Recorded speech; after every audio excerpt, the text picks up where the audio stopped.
Today we have the pleasure to interview Gerald Meerschaert. He's a very experimental fighter from the UFC middleweight division. Hello, Gerald. How are you, man? I'm good. How are you guys doing? Perfect. Thank you for being with us today. How are you feeling after your fight? Yeah. Obviously, I'm disappointed it didn't go my way, but I'm healthy. No long-term effects, no real injuries to speak of. So I'm just trying to get back in shape and get ready to get another fight. Gerald, what happened in the fight after you see the fight after that day, and what do you think it happened? Maybe Heinisch surprised you at the beginning of the fight. So one of the things for me is I always start kind of slow.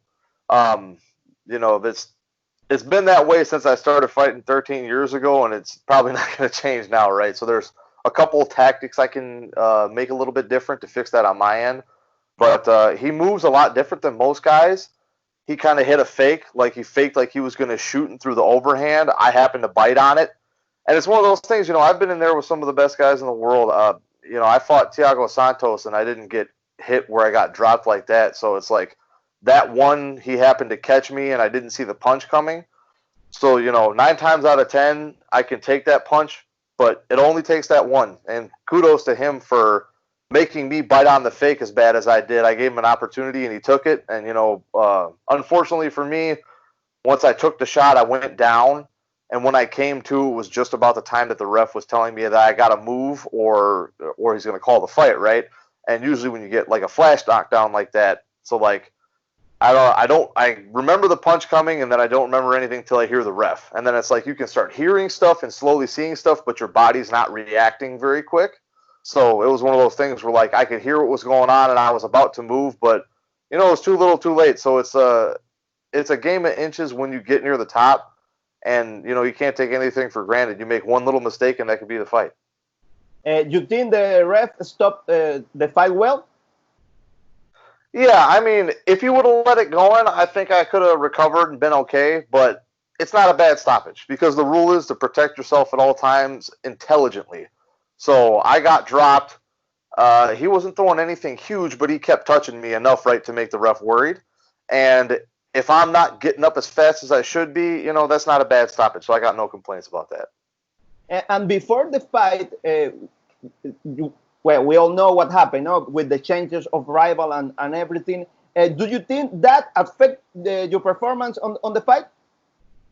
Honestly, I don't think so. I mean, would it have been different if that hadn't happened? Maybe a little bit, but honestly, when everyone asks me, because like it's kind of weird, right? It's different circumstances. You're thinking you're going to fight 2 different people, but that didn't change what I did on that Thursday, that Wednesday and Thursday, Friday anyway. So I did the exact same thing I would have been doing.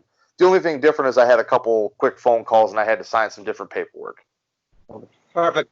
Gerald, when are you fighting again, and against who? I got nothing booked right now. I'm hoping to get back in the cage in August. So, whoever they want to give me, I'm down to fight.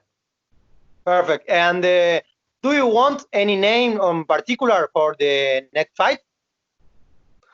I mean, we all want to fight whoever has the belt, but I'm not really in a position to be calling anybody out. So I'm just going to take what they give me. Okay. Gerald, you are a submission artist. You have 23 stoppers by that way, and you are just one. You're missing just one submission to break the record of the division. No, I think so. Correct. So I'm tied for the record right now. One more, and I'll set the new record. Exactly. I want to ask you, which one is your favorite? You have any one in particular favorite? If I had to pick one favorite, I think I would have to say the guillotine. I hit it from kind of a different angle, and I attack it a lot differently than most people. I try to stay on top when I do it. So the guillotine that I got on Trevin Giles is kind of like the style I like to go for, where I'm still, on top and above my opponent. So that's probably my favorite one. Gerald, you are also coach. What do you like the most, fighting or teaching? Right now, I enjoy fighting the most, I think. I love getting out there, but, and I'm not like a head coach, right? Because we got Daniel Wanderley as our professor, our jiu-jitsu coach. We got Duke Rufus as our like the head coach, the striking coach, and we got Scott Cushman's another striking coach. Like we got a lot of high-level athletes.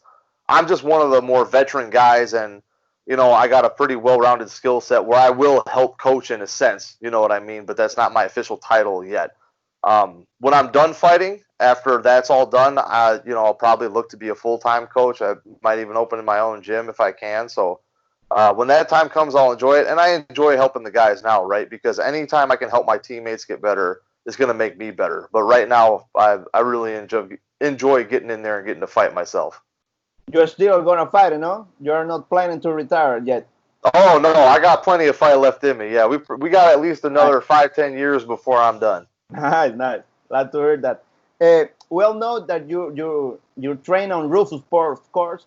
And what it does mean, training there with Duke Rufus, with champions like Anthony Pettis and all other great fighters. What does it mean to you, training there?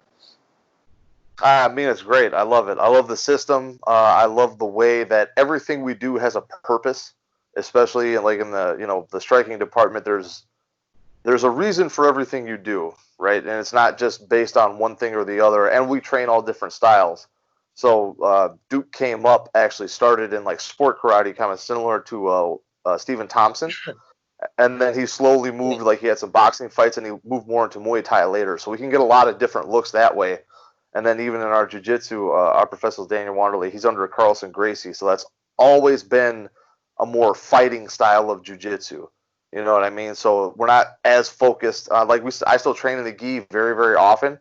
But we're not focused on sport jiu-jitsu. We're focused on jiu-jitsu specifically for fighting and self-defense. And working with big-name guys, it just kind of, it's a big ego boost for sure. But it lets you know where you are in the world. If I can get in there and mix it up with some of the best guys to ever do it, it's a real big confidence boost for everybody. And Gerald, Macy Barber is there with you in Roufusport. Which other prospect we need to see or we need to be aware from the future of the sport that are coming from Roufusport? Right now, we got a kid, I think he's fighting for the LFA in July sometime. His name's Christian Rodriguez. He has a fight in Bellator. This kid's going to be a stud. I'm pretty sure he fights at 135.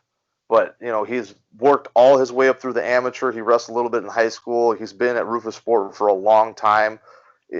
First 2 professional fights I forget if he has 1 and 2, but he already looks like a seasoned vet. He holds his composure very, very well. He's always in the gym. He's going to be one of the next big things coming out of Roufusport for sure. And finally, I want to ask you, what do you think about what's going on in the middleweight division? We know Adesanya is the champion, but it's a lot happened below him. What do you think about it? Honestly, for like the last 2 or 3 years, it seems like the top 10 at 185 has just been kind of stuck. You know what I mean? Because there's always guys they haven't all fought each other yet. Adesanya moved up really quick, but other than that, it's like Whitaker's been up there. The only other shakeup now, Till transferred over, so now he's still in the top 10 at 185. But you got Whitaker, Cannonier still needs to fight somebody. Brunson's always been in the top for a long time. And, all those guys now they're finally getting matched up right. Uriah Hall's fighting Yoel. That's going to kind of shake up the rankings a little bit because he's making a big jump. But for a long time, it was kind of stagnant. And I think now in the next few months with these fights happening, it's really going to help shake things up and get the wheels moving again.